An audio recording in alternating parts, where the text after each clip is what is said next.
Is The Naked Gun actually good, or is it just another pointless Hollywood reboot?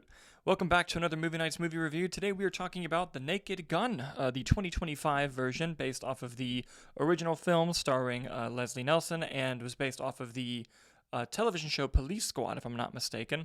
And this film stars Liam Neeson, who sounds awfully similar to Leslie Nelson, Pamela Anderson, Paul Walter Hauser, and Danny Huston. And it follows Frank Drebin, the new version, as he is, living his life as a detective through the police squad in the film. And also, the film has a remarkably similar plot to the first Kingsman movie, which I'm sure is just a coincidence. I just found it very funny, and if you watch the film, you know exactly what I mean.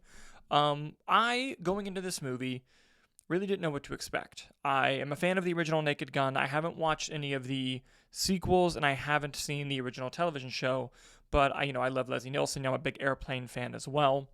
So the trailers intrigued me because it looked like kind of a return to form of that type of comedy, kind of living in like this fantasy comedy world where everything is a joke a minute, and just you're not ready for them. You can even miss jokes when you watch it. And I'm happy to report this movie is fucking hilarious. Like, the joke a minute that I mentioned earlier, so prevalent in the film.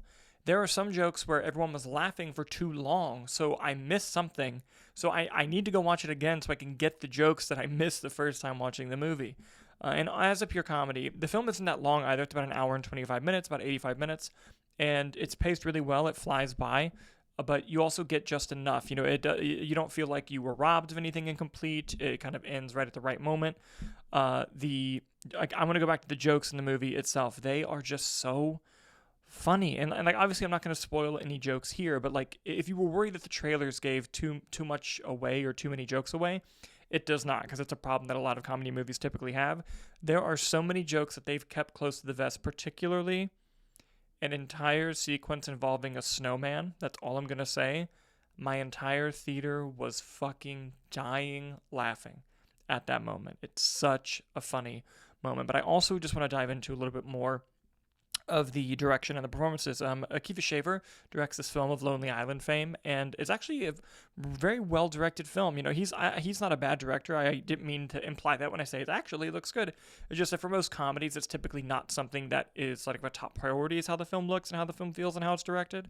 But the film does have a nice flow to it, and everything does feel very particular and very specific and, what's the word I'm looking for, purposeful, which a lot of comedy movies can fall into the habit of not doing that in favor of shooting just a wide and letting people improvise. This film feels very meticulous in a good way. Performances-wise, Liam Neeson does fantastic. He's always had an amazing comedic bone in his body that he doesn't really get to flex very often, and he shines here. Pamela Anderson as well. Remarkable performance. I know that she got a lot of acclaim for The Last Showgirl, which came out last year, so it's nice to kind of see her coming back and trying, doing more roles and being more recognized. And I think her chemistry with Liam Neeson as well was remarkable. I think they played off each other excellently, and just everything that they were able to accomplish and the kind of noir films that they were parodying with them worked really, really well. Danny Huston's good as well. Paul Walter Hauser, he's having a hell of a July with both this and Fantastic Four First Steps, but he's also just amazing in the movie, and he also has great chemistry with Liam Neeson, and the way that they're able to bounce off of each other and also just kind of stand out in their own ways, I thought was excellent. The movie also has a ton of surprise actor cameos in it that come out of nowhere but work really well for the story. There's great one-liners, there's great misunderstandings, there's great just completely batshit fantasy comedy world jokes that just put a smile on your face. And the whole movie, you're just smiling. When you have a movie that's a joke a minute, not every joke is going to land, but when they land hard. Like, there are multiple holding your stomach laughs in the movie, and that felt really, really nice to have. I was talking with some people after the movie where they basically brought up, like, when they saw the movie Friendship with Tim Robinson, they thought that was easily going to be the best comedy of the year, and this just comes and, clears house, which I also love Friendship. There's some other comedy movies I haven't seen, like I haven't seen Happy Gilmore 2 yet, which I want to, but this film, I'm glad that it opened theatrically. That's one of my, issues of Happy Gilmore 2. I wish I could see it in the theater, but I'm really happy the movie's released theatrically. Something that's almost going by the wayside is a studio comedy in theaters where you're laughing with a bunch of strangers. Like, it's a really fun feeling, and you don't really get it a lot. You know, the only real times I've had it in the past few years have been movies like Friendship this year, Bottoms a few years ago, Joyride also a few years ago, but, you know, those are kind of few and far between. You know, No Hard Feelings was another one.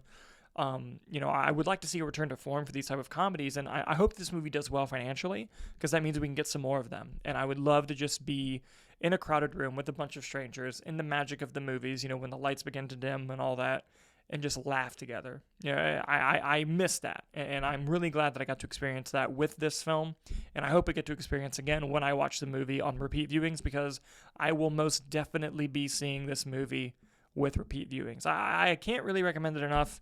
Again, it's just so damn funny, and it was exactly the comedy that I needed. It might be the exact comedy that you needed. Now, I will say, in terms of negatives of the movie, this humor is either going to work for you or it won't. There are going to be people where the humor just does not jive with them. They don't find it funny. You know, film is subjective in itself. Comedy within film is even more subjective.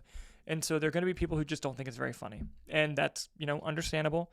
You know, with it being a comedy, while there is a plot and there are story elements, a lot of it is very thin just to kind of get you to the next joke. And there are going to be some people who are bothered by that. It didn't particularly bother me with this particular film because the jokes were working so well. But there are going to be people who, you know, don't enjoy that aspect of the movie. There's a really funny joke callback to the original Naked Gun that I'm not going to spoil here, but it involves not another snowman, it's not an animal, but it involves an animal that I don't want to spoil, that, you know, in my perspective was an interesting way to kind of have some heart and bring something to a fairly ridiculous movie. But there are going to be a lot of people where that part just does not work for them. I even spoke to some people where that whole section of the movie didn't work for them. So, you know, there are going to be things that are either going to work or not work for you. Fortunately for me, the movie worked spectacularly well. I had an amazing time. Like I said, I can't wait to watch it again. I'm getting redundant at this point. But the question is, once you've seen The Naked Gun, what did you think about it? Please let me know in the comments below. And as always, thank you so much for watching, and we'll see you on the next review.